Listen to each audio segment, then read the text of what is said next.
What up, folks? I'm back with doing a video game review, and I'm doing a review of the Teenage Mutant Ninja Turtles 2 arcade game for the NES. This is a NES port of the arcade game simply titled Teenage Mutant Ninja Turtles. The only reason this game is billed as a sequel is mainly because for the first Teenage Mutant Ninja Turtle game that was released, which is like a side scroller where you use like all four turtles in the game. This time it's just based off of the arcade version. It's a beat 'em up, and there are a few differences. One of which is it's not a four-player beat 'em up, but it's pretty much a two-player beat 'em up. And there's a couple of stages that's pretty much exclusive to this game, which are not a part of the arcade game. And in this game, you pretty much select one of the turtles instead of having all four turtles when you start the game. And when you pick your turtle, it don't matter which one it is. But once you pick whichever turtle, whether it's Michelangelo or Donatello, it starts with a cutscene where the turtles and Splinter see April's apartment building on fire, and they go in and rescue her. That's pretty much the mission of this first stage. And the part of the apartment building that you fight in is where her apartment is located, pretty much at the end of the hallway. You fight through a bunch of foot soldiers along the way, and once you reach the entrance door, you fight a couple more foot soldiers along with those little robots with the whip. Once you beat them, you go into April's apartment, fight a few more foot soldiers. You end up facing the first boss, which is Rocksteady, and he's pretty much armed with a machine gun. And once you defeat him, Shredder comes out of this machine where this like vehicle looking thing where Rocksteady came out of. He snatches and kidnaps April, and you pretty much follow him out the window, and you spend like the next 4 levels looking for April to rescue her. And after you rescue her, you pretty much like find Shredder and defeat him, which along the way you have to like rescue Splinter, and you do find a Texas Room, and once you go in, you fight different enemies, which are mostly foot soldiers. Then you have to deal with some machines and stuff, and then you like face off against this one rock soldier boss, which is the second one you have to fight, because the first one you have to rescue Splinter from the first one. But anyway, once you defeat him, you have to face off against Craig, who makes his first appearance in the game. Well, the first only appearance in this game. You continue like to fight him as a boss in the other Teenage Mutant Ninja Turtle games. And then after you beat him, it's like going to Shredder, who is of course is the last boss. And what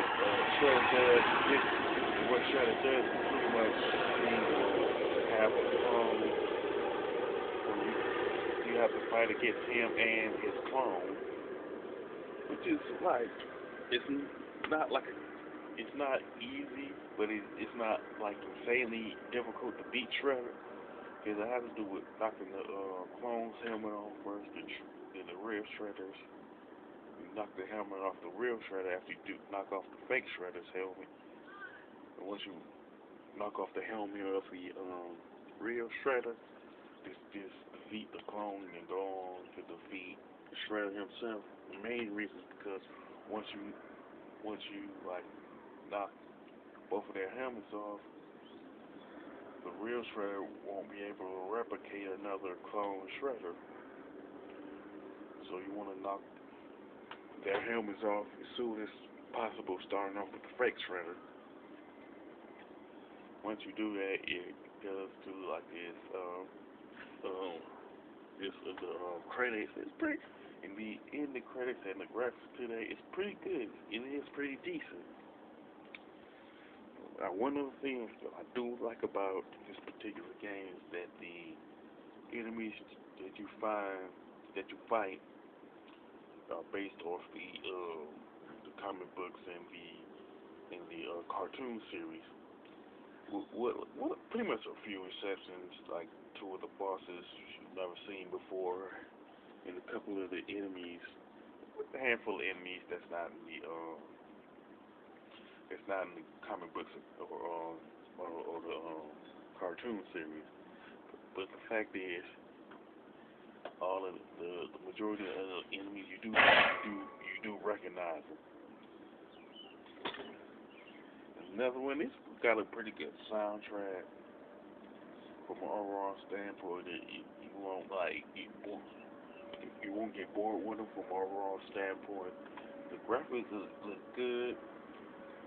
The design looks good. Even though it's like some people will say it's like kind of dated, but it's like not that big of a deal. You know, and the only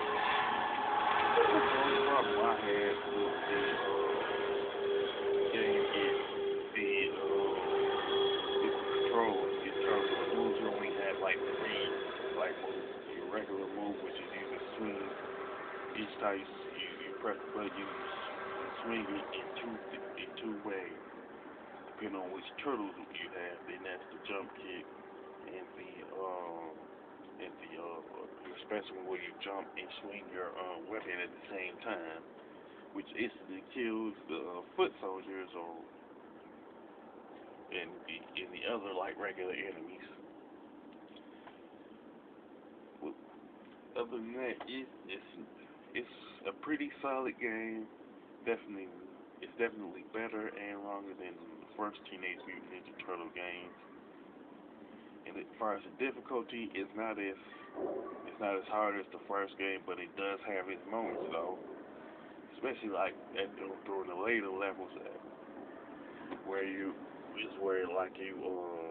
after you crash the turtle van to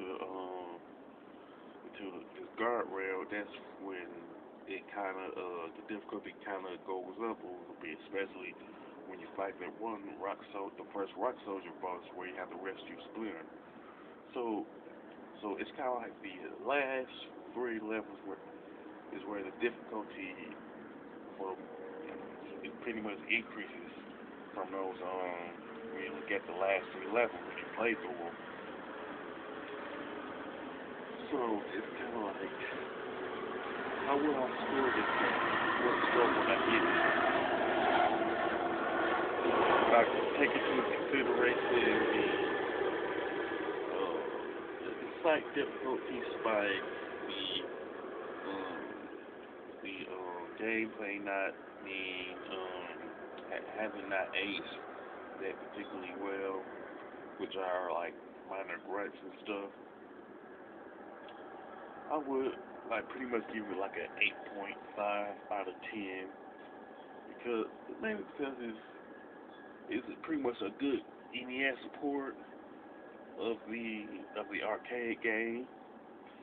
Plus, there were like I mentioned before, there are two like stages that's exclusive to the Teenage Mutant Ninja Turtles 2 that you're not gonna find in the arcade version, which are one stage where the machine was used to make New York City into make it New York City look like winter in the middle of spring. Once you beat that particular boss, which is a polar bear with a leather jacket and a pair of sunglasses, what he does is like throw some snowballs at you. And the best way to defeat him that I found was pretty much using the jump kicks. It's kind of tedious, but it is effective because it probably like take you 5 minutes at the most to beat him. You know, and once you beat this polar bear, you pretty much jump kick. You use the jump kick to destroy the machine, and it turn right back to the way it was. Spring. And then the other stage is pretty much the dojo stage right before you go into the Technodrome. And it has like a different traps in there. It's all you have to do is like jump over it so you won't get hit. And the boss to that particular stage is a robotic samurai, which it can separate his body from his head from his body and uses his head to attack you along with this long spear. And to be honest, this particular boss, this robotic samurai, is tougher than that polar bear. It's gonna take you a minute. You might like if you never played this game before, you gonna die a few times when you face off. Well, you can pretty much go to lose a few lives, but if you played it for the first time, you might have to continue from that particular stage if you never faced this particular boss before. Same thing with the other bosses like late in the game. Well, anyway, like I said, this is pretty much the 8.5 out of 10. We consider the difficulty is more challenging than frustrating, you know. So this is like my score. With that being said, if you like Teenage Mutant Ninja Turtles 2, if you consider the later stages frustrating or whatever the case may be, you can like mention it in the comment section.